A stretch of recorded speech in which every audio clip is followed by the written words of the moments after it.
Welcome to the Sports Science Dudes. I am your host, Dr. Jose Antonio, with my co-host, Dr. Tony Ricci. Ricci originally hails from New York. He left that fine state. In fact, I think it's at the bottom, like 1 or 2, and he made his way to the free state of Florida. I do want to say that if you love this show, hit the like button and subscribe to the show. We cover all things related to sports science and nutrition. And if you want to email us with any suggestions for guests or topics, our email is sportsciencedudes@gmail.com. That's sportsciencedudes@gmail.com. Our guest today, I'm sure you already know him, Chris Algieri, the current WBO International Super Lightweight Champion. You know, there's really quite an alphabet soup of these WBA, WBO, and you'll have to explain some of that. Former World Boxing Organization Junior Welterweight Boxing Champion, ISKA World Welterweight Kickboxing Champion, and WKA World Super Welterweight World Kickboxing Champion. With over 15 years of professional fight experience, I feel like you've had more than that, but hey, it seems like that might need to be updated. Yeah, I think you might, maybe it's approaching 2 decades. Yeah, I'm like 18 years in, something like that. Yeah, 18, get close to 2 decades. But outside the ring, Chris is actually one smart fellow, graduated from Stony Brook University in May 2007 with a Bachelor's of Science in Healthcare Management. And then he went on to receive a master's degree from the New York Institute of Technology. He's a certified sports nutritionist, the CISSN through the ISSN. On June 4th, 2019, Chris realized a lifelong dream of becoming a published author. And we got to talk about the book Fighter's Kitchen because it has a lot of good information there, particularly for those of you who are fans of nutrition or fans of sports nutrition, et cetera, et cetera.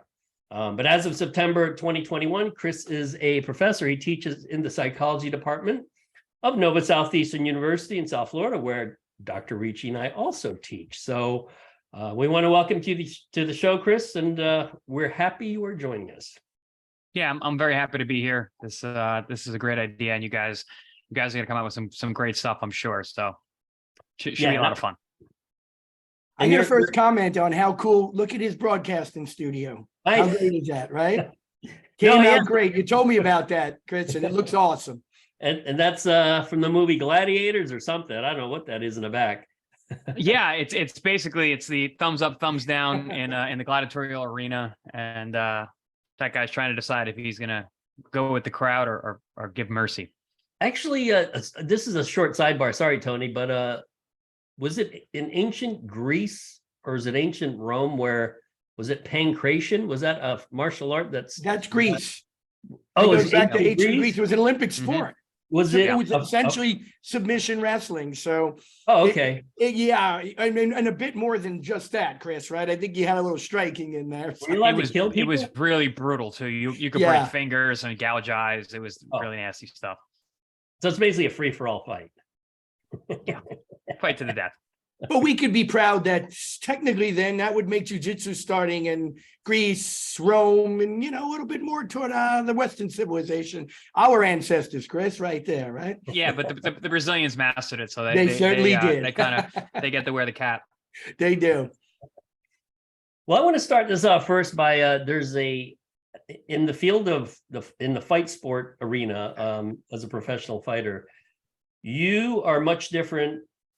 Well, I would imagine much different than pretty much every fighter, whether it's boxing or mixed martial arts, in that you pursued a master's degree, which in the boxing arena, I'm not aware of anybody that has a master's degree.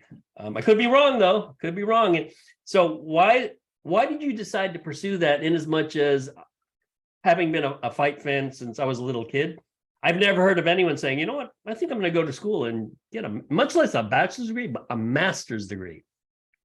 Yeah, with boxing, I mean, especially with boxing. I mean, I've competed in multiple fight sports, but boxing especially, it's considered a poor man's sport, and a lot of people utilize it to get out of their current situations. And where school's not really available, or professional life isn't really available to a lot of these kids who are coming from certain parts of the country and other countries in general.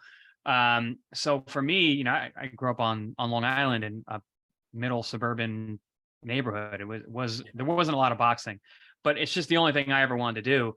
And for me, there was no question of one or the other. I just said I was going to do both. I knew that I wanted to pursue higher education, and I was always a science-minded kid. It's what I liked to do, but I just so happened to actually like to fight too. So I decided I was going to do both. So you're kind of a geek in an athlete's body. Is that what you're saying? Oh, 1,000%. I think I'm probably a nerd before I was athlete. I was a late bloomer physically, and my brother was very athletic and not very good at school, and I was the exact opposite. But in hindsight, it's funny. I look back on it, and he tells me stories too. He goes, "You were actually really athletic, and you're good at everything you did, but I wasn't as good as him at everything. So I always saw myself as not being good." And I was like, I'm just not an athlete. He's an athlete. So I'm going to focus on reading books and stuff. So, and drawing. So I wasn't really an athletic kid growing up per se. Well, before we delve, sorry, Ty, before we delve into the conversation, I know you have some questions. I do want to promote Chris's podcast, Inside Boxing Live. How often do you post the show so that the audience will know? So it's 2 times a week, and it's on all the major platforms for podcasts. We cover everything boxing. So usually on Thursdays, we are previewing the fight to come that weekend, and then either Sunday or Monday, we're recapping what happened on the big fight on Saturday and Friday night. So you get us 2 times a week, and we cover everything. My partner, Dan Canobio, him and his father created CompuBox, which is the punch calculator that is used on every network you've ever seen. Oh, so they cool. have all the hard numbers. So he's got the objective data there, and I've got the sweet science and the knowledge of being in there. So him and I volley off each other quite well. And we usually do not agree on things. So it's kind of fun to watch us go back and forth. Listen, Dan, it's generally a fun I'm right. show. Yeah. By the way, you put up some good numbers on CompuBox, Chris. You had some good rounds on there. I remember some heavy duty strikes within one round. Yeah, we talked about that on one of the shows one day, and I've known Dan because of that from CompuBox and him covering my fights, and we were going over that. And I believe my high number, I think I was top 5 in 2013 for punches thrown in a fight, but in the world at any one time in that year. But I think my high output for any round was 128 punches in the 10th round of a very tough fight against his nickname is Mongu, but Jose Peralta. Wow. Or was 130, you said nearly 130 punches. So yeah, that's one every 2 seconds. Yeah, in the 10th round of a tough fight too. So I was throwing 100 punches around every round except for the first. So that's incredible. I don't think people quite grasp the amount of conditioning and endurance that's required to do that kind of output. And that's when somebody's striking back at you or attempting to too. It's not just a heavy bag. That's an incredible output when you have an opponent in front of you. Yeah, that guy especially, he was good. I think my jaw's still not right from that fight.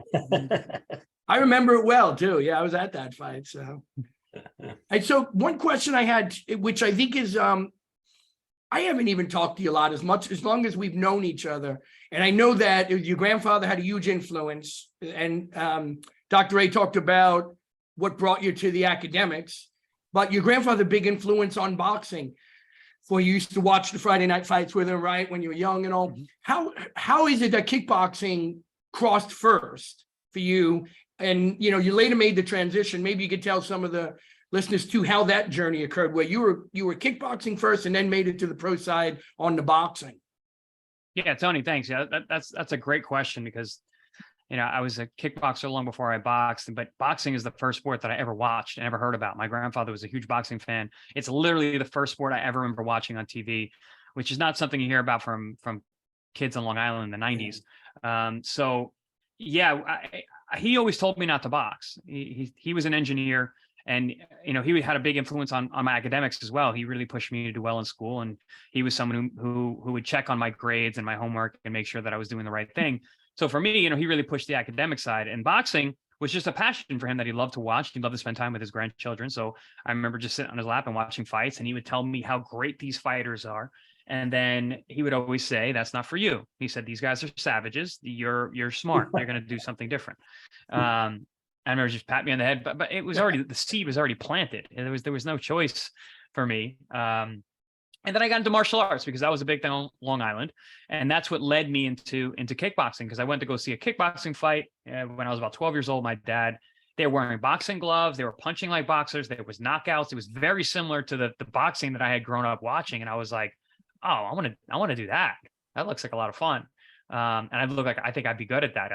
I like to fight always. When I was a little kid, and I was always my sensei. We didn't call him that, but he always said I was silent but deadly, because I was always just minding my business, waiting for my time to go up and bow and touch gloves and start punching people. So for me, it was just like, oh man, this is awesome. And it was just where I was. It was what was available to me. There was very little boxing on Long Island at the time, but there was karate, and the closest thing to boxing for a karate guy was kickboxing, because I didn't want to do point sparring. I didn't want to do touching and scoring points. I wanted to knock you out. So kickboxing was the logical step. Who were let's see, this would be the 90s. This is a long time ago for me. Would the karate guys be like Benny Urquidez, the Jet? Is he one of them? Those are 80. Those are mostly 80s 80s? and bleeding into the 90s. Yeah, the Benny the Jet Urquidez was awesome. Johnny's Terrio from Canada was one of my favorites. Those are like 90s guys. Bill Wallace? Duke Was he one Rufus, of them? Bill Superfoot Wallace was a little bit sooner. Joe Louis, not the boxing Joe Louis, the American version Joe Louis.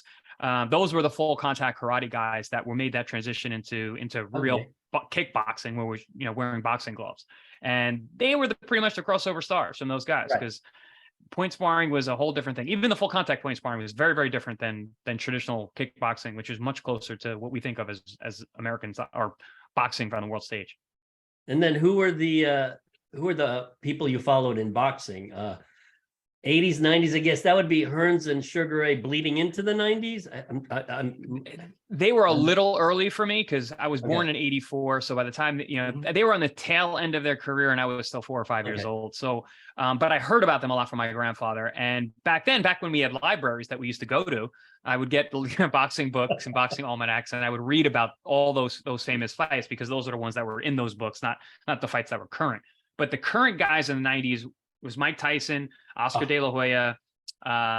Those are like Arturo Gatti was a local, like a Jersey guy who's right across the way for me, being in New York. Went to go see him fight a lot when I was in high school. But the Roy Jones Jr., who was the best boxer I've ever seen ever. Was Pryor, Arguello, those guys? Remember those classic fights? Was that 90s? That was earlier. Those are earlier for me. But Arguello was one of the first fighters that I ever heard about. Alexis Arguello, El Flaco Explosivo, the explosive thin man. My grandfather loved him. And the reason was he was incredible. I mean, his technique was perfect. He had knockout power with both hands, but he was a gentleman. He really, really was like a nice guy. He was very, very humble. He'll knock you out, but he literally used to pick his opponents up after he starched them to help them up and get them to the stool. So the three guys that really stuck out to me in terms of the mentality of being a champion was, hey, you're a killer in the ring, but on the outside you smile and you're a nice guy and you're a gentleman, which is how I've always prided myself at being, was Alexis Arguello, Sugar Ray Leonard, and Oscar De La Hoya. Those guys were all super talented in the ring, but also super talented outside the ring, and were crossover stars because of that. So a couple of things that I always wondered, Chris, and your trajectory too. And I was lucky, because being older, I got to watch the early 80s, all the great, the Hagler, the Hearns, Hey, the wonderful news, you can go back and watch them now on YouTube and everything, right?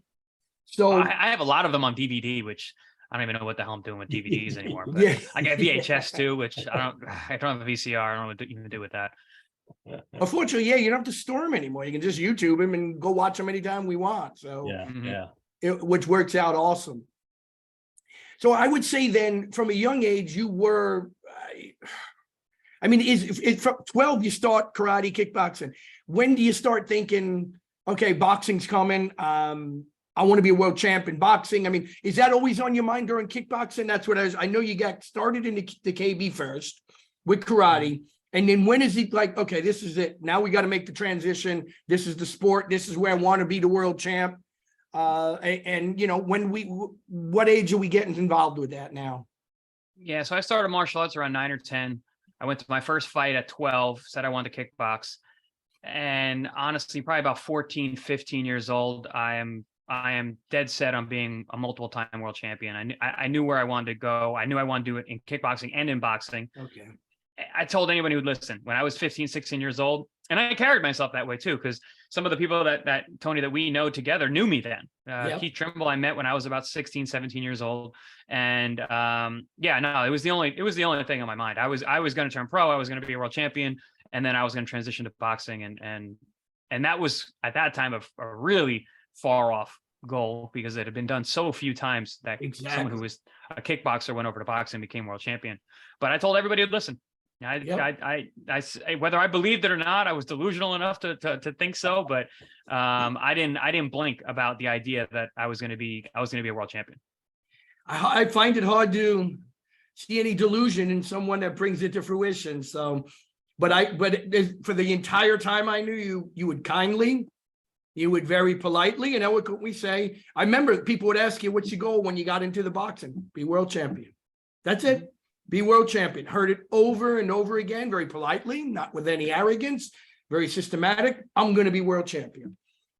Yeah, no, we, I think, it was a tough road. It's always tough, and especially the way that we went about it, the way I had to go about it, because I wasn't coming out of the Olympics. I wasn't like Sugar Ray Leonard or Oscar De La Hoya, who literally signed a huge contract and made hundreds of thousands of dollars in their pro debut. I made $400 my pro debut, so it was a very different thing. And I had to sell tickets up until the doors closed, I literally got to go warm up, and I'm still exchanging money for tickets and making sure people got their ticket and can go. So it was very, very different than even what I'm seeing now, being on the other side of the sport and seeing these young guys come up. It was a hard road. It was a hard, long road. And I know, thinking back, it was way harder than I even like to acknowledge, especially at the time, and even thinking back now, like I try not to think about it, because it sucked. It was a really, really difficult time. But at the end of the day, it's worth it. I've talked to guys all the time about it. And, it's every day I get to walk around as the world champion is a dream come true. Yeah, nobody takes that away. You own that for life. So that's what's incredible, that accomplishment. I remember, because I followed you a lot. You said it was challenging. It was difficult. I mean, we were friends. I've been watching your fights since, I guess, 2000, maybe 10, 11. And some of the difficulties were the injuries, obviously. I mean, hands, right? You have a broken hand for a while, and then that always acted up, and you broke that. But that is one of the qualities you had. And I don't know if there's anything you find consistent. Was it the one quality, mental skill, Chris, that you relied on the most? Like, for example, is it knowing you were just resilient and no matter what happens, I'm coming back? Is it you had incredible focus, attention to detail? Obviously, a champion needs multiple qualities. There are many things that are associated with it mentally, with being a champ. But any strength that you saw in yourself that brought you through this? And is there a commonality? Like, hey, you're not going to be a champ unless you have these 3 or 4 mental qualities. Is anything you see with that? Oh yeah, absolutely. And I mentioned the D word, delusional, and that kind of walks the line of self-belief, right? Because it's very, very, very narrow. But I believed in myself and my ability, and more so that I believed in my ability and my talent. I believed in my way to figure it out. I believed in a way in myself that I would be able to figure out whatever it was. I've always had the idea: keep your head on a swivel, see what's going on around you, make adjustments, make it work.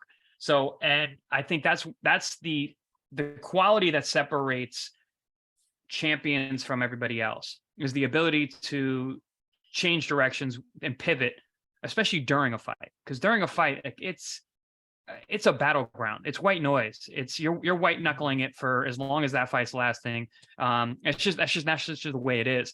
But the guys who are really good, the guys who are that next level, that upper 0.001%, the ones who can close the show and win that title, they have the ability to be aware of what's going on and make the needed adjustments. I mean, in less than split seconds. Exactly. The speed of thought is of going on in a fight, because at any moment everything can go completely wrong, and it doesn't take much. People say, "Oh, it's just one punch." It's like, yeah, it is, but it's one punch. It might not even be the punch that ends the fight. It's one punch can change the fight. Right. And you've got an injury. Like, I broke my orbital before. I've broke my hand before, many times actually. You get rocked, and your brain doesn't work the same. Your body doesn't listen to the way what your brain says for multiple rounds or the entire fight. So it really does take one punch, whether it scores the knockout or not. but being able to think under fire like that, make the correct decisions, have so many options, I think that really separates the top level guys. And when you talk about the very best, the pound for pound guys, I always say it's speed, and it's not speed of hands, it's not speed of feet, it's speed of this. God, wow. It's how fast you can see, acknowledge what's going on, analyze it in your brain, and make a decision, and then pivot. So it's speed of thought that really is the game changer for the tip top highest level to everybody else. Amazing too. Yeah, go on, Jim. Is there a lot of like in team sports, well, particularly football, there's a lot of film study. You have an opponent and you just have the clicker and you just study film after film to see tendencies. Do you see that in the fight game? Because I've heard in the MMA game, I've heard guys just say, you know what? I walk in the octagon. I know I'm better. I'll knock him out or submit him. When I'm thinking, shouldn't you study the opponent? I mean, to see what their tendencies are, see what their weaknesses are. In boxing, do you find that kind of film study, or is it non-existent, or somewhere in between? I would say it's somewhere in between, and it depends. I think a lot of film study comes from coaches, and a lot of that's their job. Whoever those fighters are who say that they're doing, God bless them. I don't think that's going to work at the highest levels. To tell you the truth, you've got to be able to study. It's one of the reasons why I'm such a good commentator, is that I have been able to study tapes. First of all, from the oldies, from the greats. Had nothing to do with who I was fighting. I was just studying tendencies and techniques, and trying to take away from the guys the best who've done it long before I was ever around. So being able to peel off layers of their ability to try and use it myself, that's one thing. But also then being able to see someone and watch their movements and their tendencies and their tells, and be able to find those and then look for those on Fight Night. Like I said, when you're at the highest level, you can see what's going on in the ring. It's almost like it's slow motion. And there are certain things that a guy does, and it'll trigger in your mind if you've seen it before. And if you haven't, some guys are great talents and they just react. And I think you see this a lot with fighters, like Roy Jones being a perfect example. I don't think Roy was as much a student of the game as he was just a reactive animal. You don't teach a jaguar how to hunt. It just knows how to hunt. I think Roy was kind of like that. And he would just see something and be able to react so fast. His speed of thought and his speed of being able to pull the trigger was that quick that he was on a whole nother level. It's like, oh, that guy's throwing that left hook. Normally he's throwing the left hook. Okay, I'm going to block that and then I'm going to counter. Roy was so fast. He's like, oh, he's going to throw that left hook. I'm going to beat him to it. I'm going to get there before he even gets to me. Like, that's otherworldly stuff. So when that left him, when that talent or that ability left him, because age is a real thing, he fell off the cliff. He went from being the most dominant fighter that we've ever seen to a guy who literally was getting knocked out by guys that couldn't hold his cup, a couple years earlier. So right. I do think it's really important to be a student of the game, to study the game, especially if you're talking about longevity and how you're going to progress. Because listen, father time is real. Your body changes and careers are long, and you've got to be able to change with that if you're going to stick around and have a long career. Yeah, because you don't see guys in a fight. I mean, certainly not in the 40s. I guess George Foreman was one of the few who came back. He was old. He still had that one punch knockout power. But yeah, it's unfortunately, I always say age always wins. I mean, you can't beat age, and it's unfortunate, but Tony and I were in like the fourth quarter of our life. So we know age is kicking our ass. Yeah. 2-minute warning too. But I always say this, hey, Father Time may always win, but you want to go all 12 rounds and make it a split decision. All right. So I'm going to carry Father Time all 12 rounds, and then Father Time will win, but we're going to have a split decision here. I'm a big fan of the idea of health span versus lifespan, because I think if we live long enough, we're going to be able to get some really nice technologies to extend whatever health you've gotten to by the time you're there. So stay healthy, even as you're aging, like you guys are. You guys are both still in great shape. Technology is advancing very quickly. So I think we're going to be able to extend and live well for much longer than anyone else before us. Absolutely. Well, let's talk particularly about the topic. Tony and I have talked about this, and it's actually a topic I bring up in class as well about, what's the toughest sport? And sometimes I preface it with, and actually this is sort of a sidebar.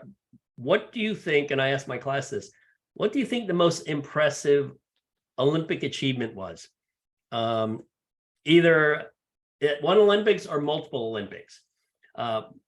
Is there an athlete that comes to mind? And what's interesting is the athlete I typically bring up is someone most people never heard of them. What do you think, Tony? Best Olympic achievement? Well, I'm going to go with decathlons only because of the, you're working again, in essence, you're working against one skill over another. I mean, this one doesn't help that. Bruce Jenner, right? Yeah. I mean, Bruce was, superb athlete. Superb yeah. athlete. So, I mean, honestly, if you're just going to go, you're talking pure athletic ability, and the diversity and ability is one thing. It may not be the toughest, but I think from a pure athletic standpoint, it's very impressive. Yeah. It's really whatever your criteria is. Exactly. Yeah. What do you think, Chris? For sure. I have an idea of what yours is, Dr. Antonio. What's the one where they have to shoot but also ski? Oh, that's the biathlon. And biathlon. That's incredibly hard, because metabolically that's super tough. And then to be able to lower your heart rate down in order to shoot, because anybody who's ever shot, if you're trying to shoot at a high heart rate, you're not gonna hit your target.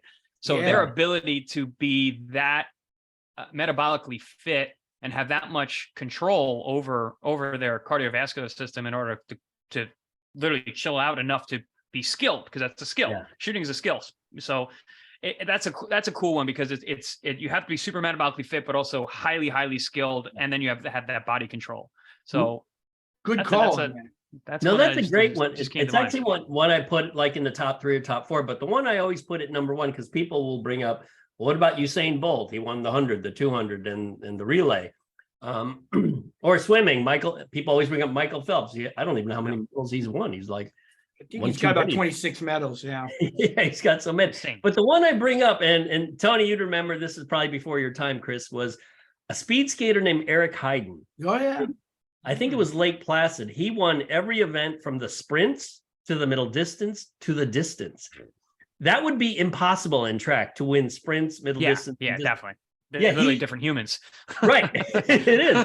So he literally won. He was the best sprinter, the best middle distance skater, and the best long distance skater. And it's never been repeated. And it has to do, as you know, with energy systems. Particularly if you gave it an analogy in track and field, I think it'd be like winning the 400 and then winning like the 3000. So you'd be a 400 sprinter and then winning the 3000, which the steeplechase, which would be, that'd be unheard of. There's no human being that could do that. So that's like genetically impossible. I don't understand. Like, what years was this? I think it was 1976, Lake Placid, New York. Eric, I'd love to drug test that guy. Yeah. I mean, we didn't have the same. I don't think EPO was being used then, was it? The East Germans were blood doping then, not EPO. They were doing traditional blood doping then. Okay, right. I don't know if the Americans had caught up by then, but definitely East Germany, and I think the old Soviet Union was doing it. So. Yeah. I don't think we had much of an idea what was going on in the 70s, because until we started sending people over in the 80s, like Boyd Epley went over, right? All the early NSCA guys went over. Angel Spazov came here. I don't think we had much of a clue in the 70s, but man, that is phenomenal to be bioenergetically and fiber type wise. Yeah, crazy. However, I would say, though, unequivocally, in my opinion, this is why everybody needs to get the book "So You Want to Be a Fighter" by Chris Algieri. Available on Amazon, right? Barnes and Noble, where else, Chris? Barnes and Noble. I think Target, Walmart has it. I'm gonna go. Everywhere. But that's going to lead us into our conversation now, Dr. Ray. It is, in my opinion, and I get banged up from a lot of people from it. All right. Well, here we go. There's the books. Fighter's Kitchen. Woohoo! And So You Want to Be a Fighter. Okay. But it is, in my opinion, and from a sports science perspective, now, taking into consideration biomechanics, bioenergetics, damage, trauma, cognitive processing, distance, proximity, speed. Skills. It is my opinion that when you get to the best in the world, and boxing is the hardest sport in the world. It's the hardest sport in the world. That is my opinion. Wrestlers get mad at me. I have great admiration for wrestlers, and I think they're right there. Great. But everyone, listen, I've been hit I'm a layman, but I've been hit enough to know what one human can do to another. And when you've been hit like Chris, breaking the orbital, round one, you got to fight 11 rounds with one eye. And somebody looking to do, I'll close it on this and let Chris speak and you guys take it over. In every sport, you get a warning, right? A penalty or thrown out of a game if you hit someone in the head.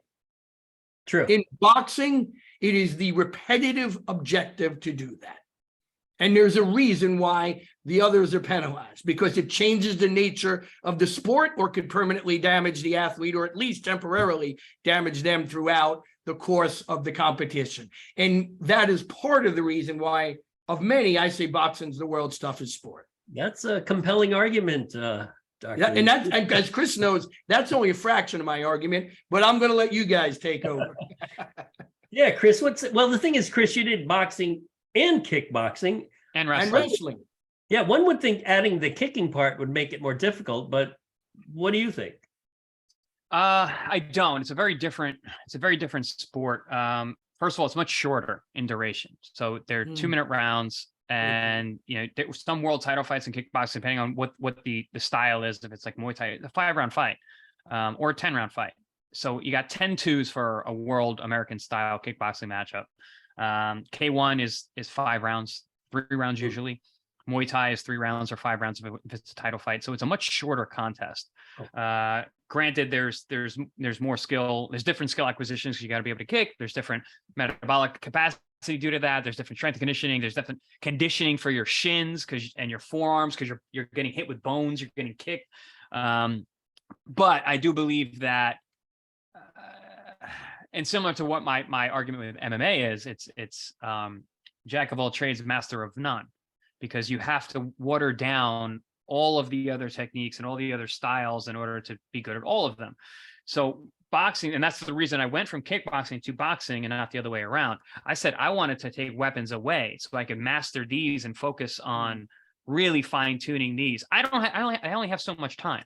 I'm a human being. I'm going to be useless as a fighter in my 40s or mid 40s, so I only have 20 years to master something. And for me, I was like, well, I got 2 weapons instead of 4 or instead of 8. So let me focus on the 2, and I can get them as good as I can in the short amount of time that I have left. And that worked out. And it also made me realize the nuances of boxing and how specific and precise everything is in terms of the striking. And anyone who's done both kickboxing and boxing, I've talked to many super high level kickboxers, and they're like, my God, the defense in the boxing is so difficult. Guys are so precise and they punch so hard. They would think that, kickboxers they're going to hit harder. Yeah, they're going to kick hard, but the punches are so fine and so precise and so powerful. You see some pretty gnarly knockouts in boxing with guys that don't look like they're throwing that hard. It's not like a big swinging kick. It's a guy turn his hip and cracking you, and someone goes to sleep. So it's very different in terms of that. But the fact that a championship boxing contest is 12 3-minute rounds metabolically doesn't even make sense. And I know this is a very inside boxing or inside baseball, inside boxing, and I think we spoke about this too. You're not allowed anything but water in the corner, and everything leading up to it. So from the standpoint of sports science, it's stupid and antiquated. We all know that. Not having any kind of sugar or any kind of anything that you can metabolically use for fuel during that time is very, very dumb, especially because it's such an explosive sport. So you've got 12 3-minute rounds of being explosive, and you're only allowed water. So there's no exogenous carbohydrate for energy. There's no exogenous energy source at all. You can't have too much caffeine because you're going to fail the post-fight drug test. So it is as raw and naked as it can be. And that's a long time to be fighting a professional killer. Right, because you've got 3 rounds, the 1-minute rest where you're not, that flies by. So you're talking about 45-minute span to 47 minutes of intense activity. 36 minutes of action, and then you've got, exactly. 36 minutes of action, which at the highest, I mean, it is full-blown sprinting. You're sprinting for 3 minutes. Your heart rate is in the 90 plus percentile the entire time. I've shown you some data of my sparring. Like, you're hitting, as high a heart rate as your body can muster over and over and over again every round. And you're doing that 12 times. When did the prize fights, when did the championship fights go from 15 to 12 rounds? Because I actually remember watching Ali fight a lot of 15-round championship fights. So when did that End of happen? the 80s. It was Jun Toon Kim and Youngstown, Ohio. Boom Boom Boom Boom Mancini. Mancini. Yeah, he killed him. Boom Boom killed Kim on NBC Sports on a Saturday afternoon, and they said that was the last time that we're like, we need to change this, because it's just, again, it's that crazy to think of fighting for that long. Now 15 times 3-minute rounds. I'm talking about how insane 12 is. They used to do 15. Not to mention, we have to make weight before that too. So you got guys that are potentially dehydrated at 24 hours before or 20 hours before, who are now going into this extremely long contest that is extremely explosive. And not to mention, as Tony mentioned earlier, we're damaging each other's brains on purpose. So yeah, it's I think it's a pretty easy argument. But how did if you really know what's going on? You're a boxing historian. How did those guys I don't know if it was Jack Johnson and Jim Jeffries, they fought how many rounds? Some of these guys are fighting 45 rounds or something nutty. Yeah, they pretty much fought until someone either gets knocked out or dies of exhaustion. But if you ever get your hands on any kind of tape, even in the 40s and 50s, the style was so different. Mm-hmm. They circled each other a lot. They didn't throw as many punches. It was really it was a very fine. It was much less athletic than it is now. Fighters now are extremely explosive and athletic and are true athletes that could be good at other sports as well. Back then, these guys are literally, passing each other and just waiting for the perfect shot. Because back then they wore very little gloves. So they didn't take as many risks in terms of throwing and leaving themselves open. And like I said, the gloves are very small. It's almost like the bare knuckle guys now. They don't throw that many punches. A friend of mine is Paul Manajan, and he fought in bare knuckle a couple of years ago. And he goes, Chris, he's like, I wasn't even sore. He's like, my face was cut up, but you throw so few punches because everyone's so afraid to engage because every punch is so damaging. So it's very, very different style back then in terms of, metabolic output and athleticism. But we could argue too, Chris, right? I mean, it's great. Hey, you stop people from getting cut with the small glove or bare knuckle, but now people can hit twice as hard because of the glove itself, right? So it's like the argument with rugby versus American football when people will say, well, rugby's always much more difficult because there are no pads. True, but somebody can launch themselves at 25 miles an hour in American football because of that shoulder pad, right? And running to another human being. So one could say, hey, we saved the face a little bit as we put the gloves on, but now you're increasing the risk of concussion, right? And the trauma to the body. I think what people forget too is how much, your lungs you're getting hit in the liver. You're getting hit in the lungs. The organs you need to excel through the sport are being impaired, right? Your lungs, you got inflammation in your lungs. Your head is being hit. These are why I think I can go on all day. There you go. Obviously, I get all excited about making this argument, but these are just a handful of the reasons why they are numerous. The bioenergetic demands, as you said, but the sheer trauma. And for those who don't believe it, I will give them this. They haven't been punched yet. They think they've been punched, but they haven't been punched, man. They haven't been punched by someone who knows how to punch. That's the thing about it. A true punching ability is a very difficult thing to get good at. So to summarize Tony's argument, and I think I have it right, basically, wrestlers will give you shit for saying wrestling is by far the toughest, but the difference is wrestlers don't get punched. Bioenergetically, hard as hell. Training, hard as hell. It's the act of its impact to the head, although I guess you could slam someone, but but you that's not the point. Right. So, but in boxing, the point is repetitive head trauma. If you're good at body punching, repetitive body trauma.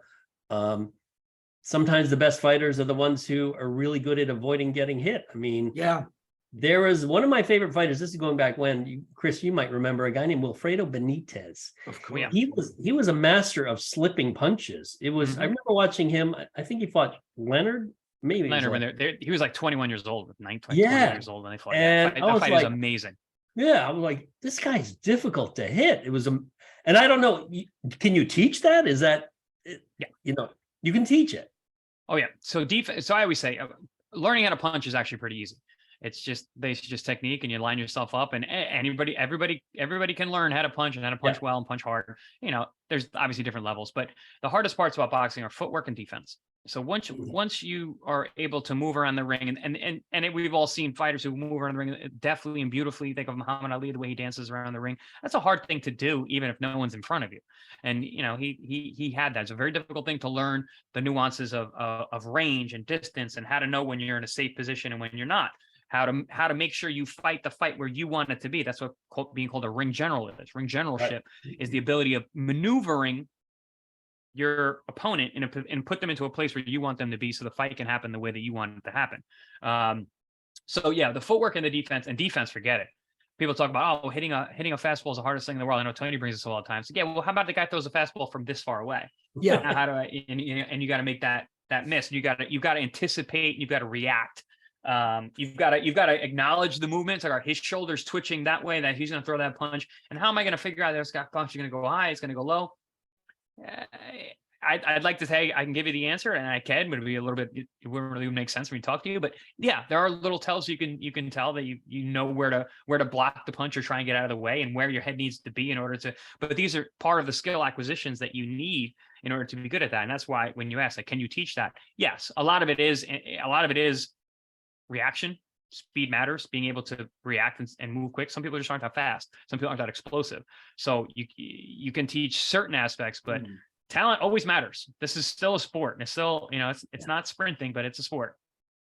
Although when you watch really the guys that are good at slipping punches, we're talking, they move just this much. It's like the glove brushes them, and to the untrained eye, it's like, well, it looks like he got hit. It's like, no, the glove is just brushing by them. I don't know how you can teach that.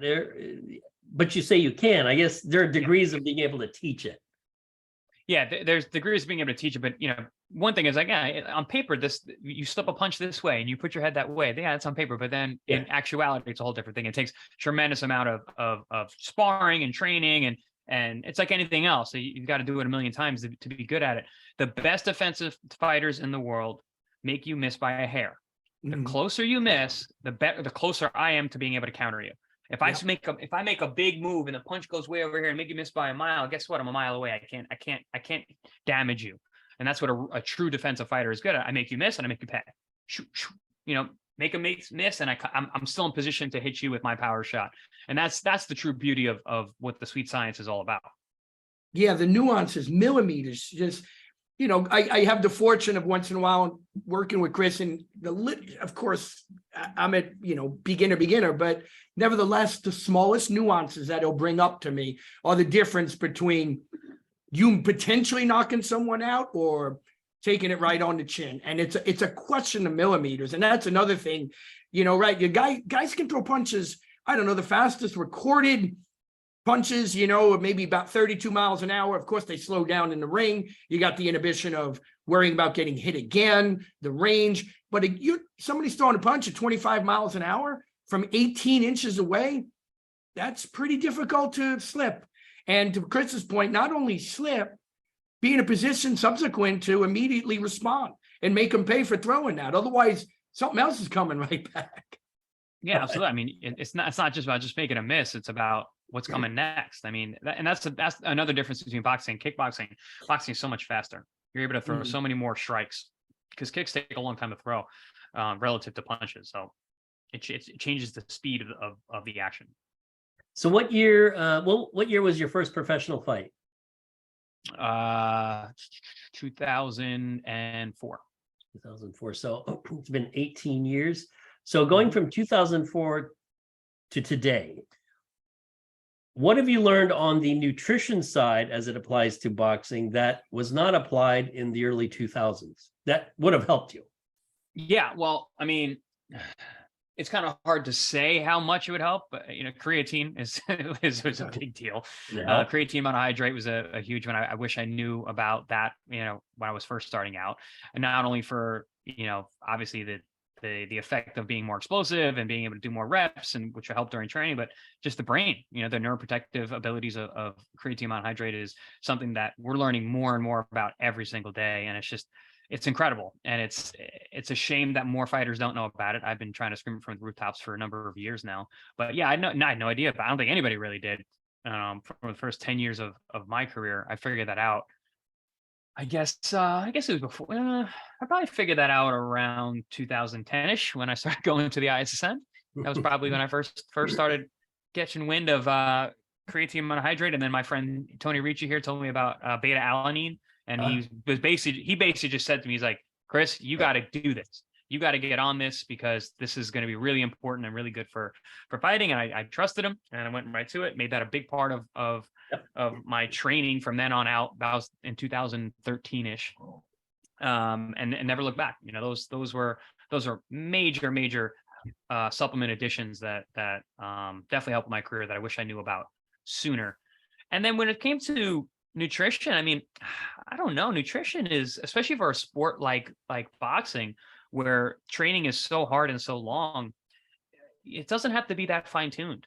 That might sound weird and sound counterintuitive, but no, I get it. The metabolic demand. Is that because energy expenditure is so high with training? Yeah, exactly. I mean, if you really, and I've been monitoring myself for years in terms of my heart rate and calories burned and steps and all, and it's like the calorie burn is so high. And I'm always so amazed when young fighters come to me about making weight. I'm like, how can you not make weight? You're 23 and you're training hard. What are you doing that you're not able to make weight? And I always say you're in the wrong weight class. If you're not making weight and you're training properly, you're in the wrong weight class. There shouldn't be a problem. You should be lean.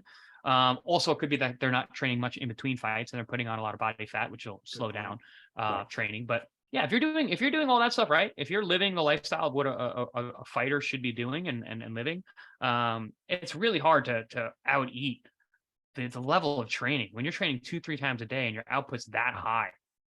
I don't know. It doesn't have to be as fine tuned. I was super strict early on, and then as my career got a little late, it's like I don't need to be. I'm actually better off. I've overtrained many times for fights, and it's affected me negatively. I think because of that. And I think if I was a little dirtier with my nutrition, I probably would have felt better and performed better. Oh, you were under your caloric intake was too low, just because you're in. Okay, so body just fat getting too low, caloric intake too low. Yeah, Right. I've definitely noticed like my body fat gets to a certain level, I don't feel good. And I've always prided myself on actually gaining fat in between fights to help my metabolism, help my hormones get back to normal.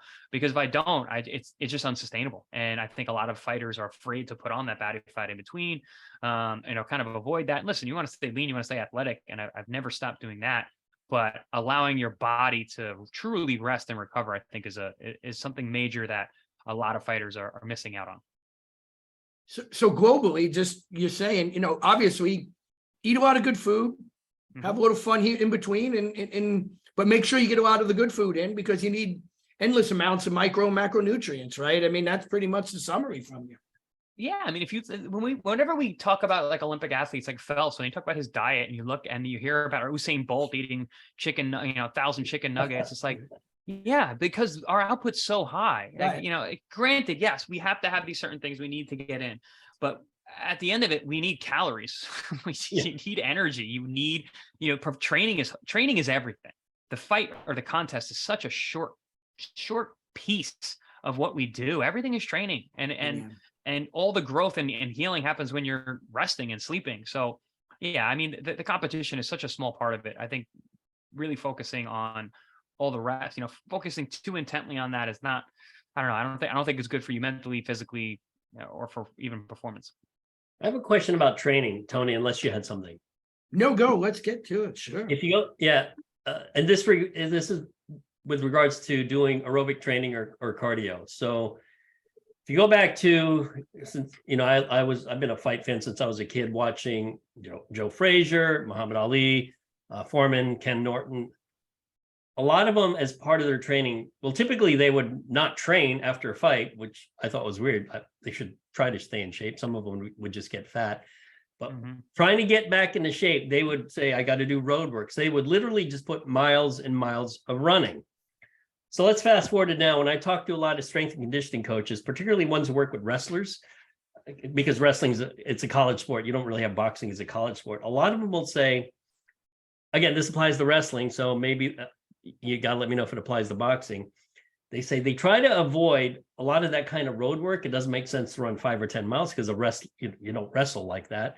And that they tend to emphasize more of the sprint interval training or the high intensity interval training versus just traditional cardio. So my question is this: I know there's a lot of fighters who do cardio because I see video of them doing cardio, traditional stuff like running 3 miles because they say they feel better for whatever reason. So I know you're a fan of cardio, and you could probably, if you probably train for running, you probably do really well at local road races. How do you approach that? Because the strength and conditioning types will say boxing is really more of it's kind of more sprintish than just doing traditional, slow, steady cardio. Does that make sense? Yes. So the difference with the wrestling, in the wrestling point is wrestling matches are very short. They're 6 minutes, 7 minutes, very, very short. So for them to do any kind of long duration, steady state cardio makes zero sense unless they're just trying to calorically burn, make weight, whatever. But yeah, in terms of performance, no, it's completely should be sprinting and fast weightlifting. Honestly, the kettlebells, they're doing things that are going to be, even though they're anaerobic, you're still tapping into your cardio, and that makes way more sense for wrestling. Boxing, I think, because of the duration of the contest, I think that especially early on, and this is something that I utilized almost throughout my entire career. I like to run, like you said. I'm a good distance guy or cardio guy. I like to run. I've always been a good runner.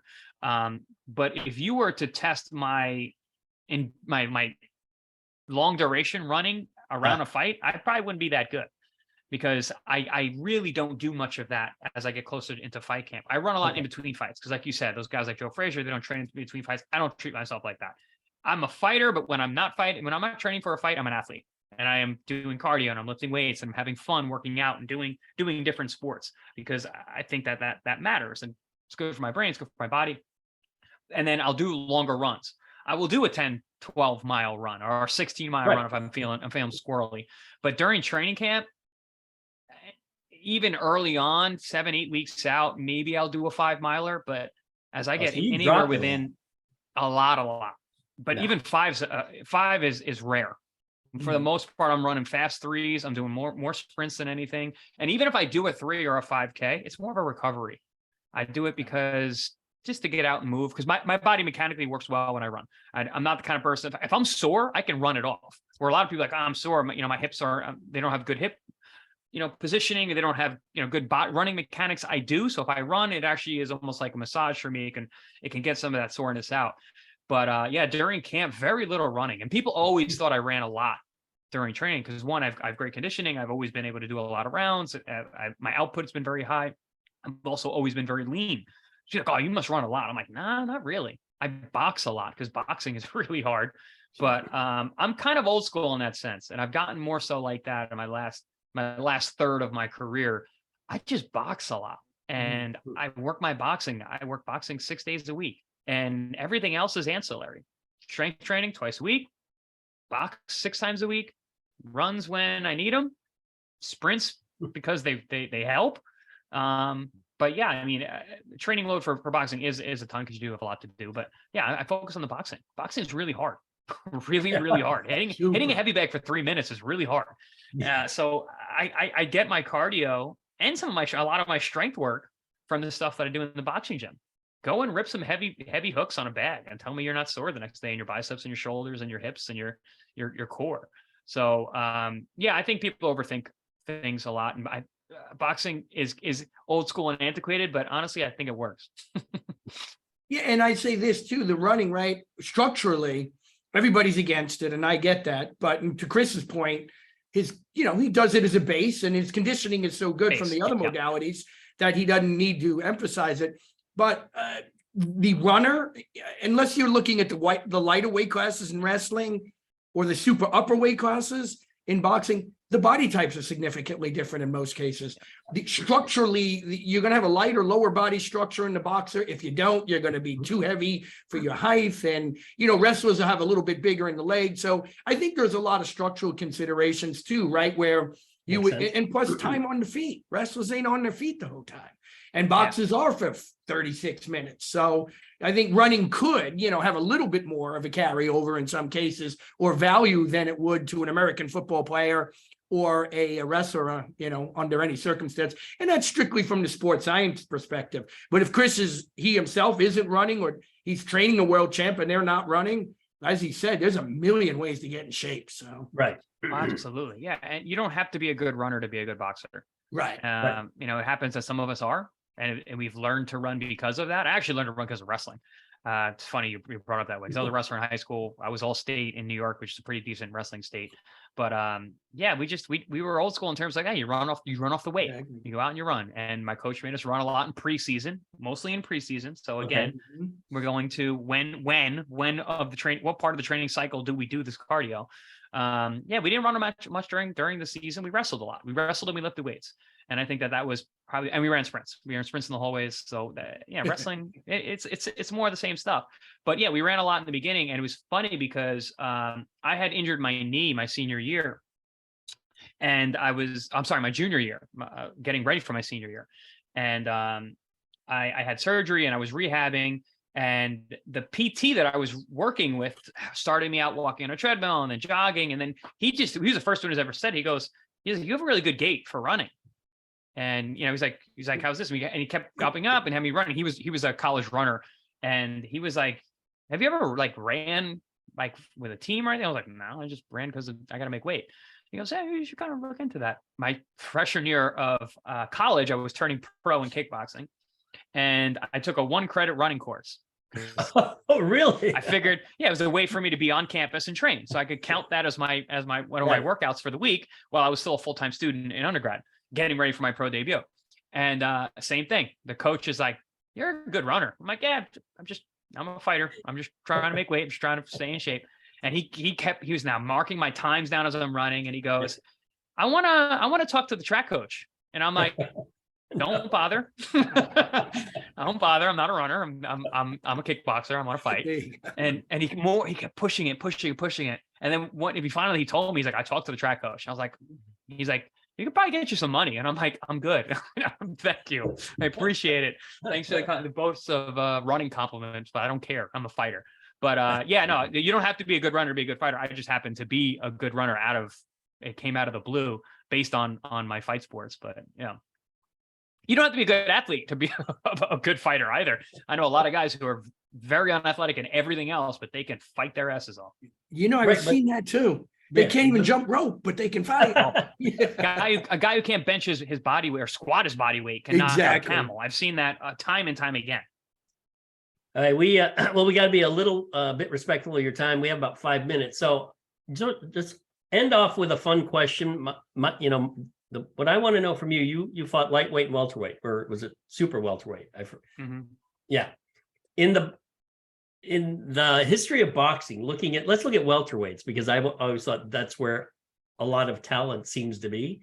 Who are your top 3 welterweight boxing champions of all time? So number one, my all-time fighter of all time is Sugar Ray Robinson. I think he fought a lot. Yeah, 145 wins, I believe, something insane like that. And he was a welterweight, middleweight. He was lightweight, welterweight, middleweight, world champion. Almost won the light heavyweight. Almost won the light heavyweight too. He just did everything well. His technique was great. He was. Remember, I said that a lot of fighters back then weren't athletes.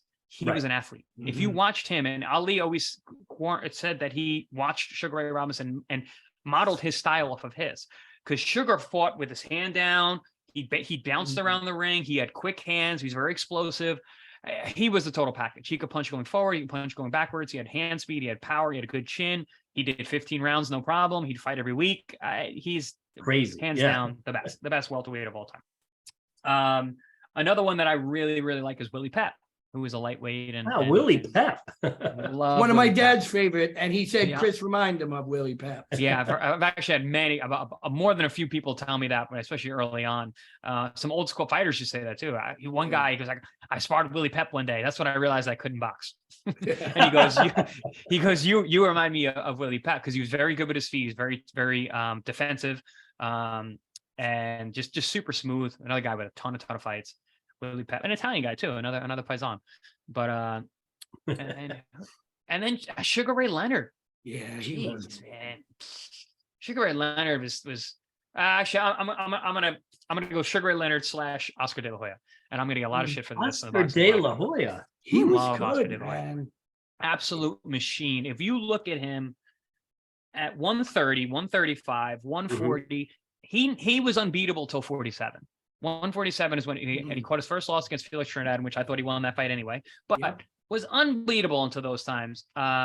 Jesse James Leha fought him and Sugar Shane Mosley and was asked, who's the better fighter? He goes, Shane is amazing, but De La Hoya was an absolute machine. He's like, I had nothing for him. He's like, I could go with Shane. With De La Hoya, I had nothing. I had nothing for him. It was just a matter of time until he knocked me out, and he did. So Oscar, people forget about that. We unfortunately remember the end of guys' careers more than Good point. the bulk of what they do. But if you really look at De La Hoya's career in its totality, and especially the bulk of it, which was those lighter weights, absolute monster, scary good. Left hook from hell. His jab was amazing. His conditioning was fantastic. Footwork, everything, did it all. And then Leonard's Leonard. Yeah, Leonard beat everybody. He beat Hearns. Everybody. He beat Duran. I mean, He's the king of the four kings. He's the king of the four kings. He beat Duran. He beat Hagler. He beat Hearns. He's the king of the four kings. He is. Tony, any closing comments? No, I think this was wonderful. I guess maybe just for the youngsters out there, could you give them 2 or 3 supplements they absolutely must take as a boxer if you have to? Absolutely. I mean, like I said, creatine monohydrate absolutely should be taken year round. Tell your parents to take it too. It's good for the old noggin. It's good for recovery. And I have people reach out to me all the time about concussions. I'm like, man, I got a concussion in sparring. What should I do? And it's one of the major things that I always tell them to do in terms of the protocol. It's like, hey man, get that creatine monohydrate into your system, and keep it there. There's no reason to get off the stuff. There's not really any side effects, other than maybe holding on to a pound or two of water sometimes. Creatine monohydrate for sure. Man, I love a good omega-3 fatty acid. I think keeping the blood moving and blood flow is really important. And just all the injuries that you deal with if you're a young fighter, your bumps and bruises are for real. So I think that's good to keep that blood moving, help you get rid of some of the bruises and contusions that you're going to have to deal with. Helped me tremendously. We mentioned my hands. I've broken my hands a million times, and so I've got a lot of injuries and some metal in there. And I think omega-3s have always helped with that. Another one that I think is great, and I mentioned beta alanine. But it's just it's in the cure is in the dose, and not enough people do it right. They don't take enough of it. You have to be consistent. You have to have it in your tissue, and there are some side effects. That tingling feeling that you get is not comfortable, and it's really hard to get people to stick to the dosage that's going to give the actual effect. And it takes weeks. So it takes weeks of doing this thing that doesn't have an effect until it does. And it's kind of annoying while you're doing it. So if you can get through the application and the dosing, then that is a great one. It's basically creatine for your endurance. You just don't get tired. I call it having a third lung, when I've got my beta alanine, dosed properly over weeks at a time, and it helped me tremendously in my career in some of those longer fights. Awesome. And you could caffeine. wrap it. Yeah, and what's that? Caffeine. Yeah, of course. I love caffeine. Ooh, man. Caffeine. Hey, Chris, I need a pre-workout. Cool. Drink a cup of coffee. That's it. Nature's little done this thing. espresso and a dark roast, and you got a pre-workout. It's my favorite drug in the world, and it works, and it really, really works. I mean, it helps for curbing your appetite. It helps for burning body fat. It helps for energy production while you're training. I mean, you name it. I mean, there's enough research on it to know that it works. And now we're finding out all these other things that it's actually beneficial and protects you from the sun and from free radicals and all this stuff. I think it's literally a miracle cure. Awesome. Well, gentlemen, that was great stuff, Chris. Appreciate you being a guest on Sports Science Dudes. Tony, great as always. And great show. I want to thank all of you. And we're going to post the show probably in a couple of days, Chris. So thanks for coming on. And buy the books, everyone. I'll get it out there. Yes, buy the books. All right, thanks, See you guys. soon, gentlemen.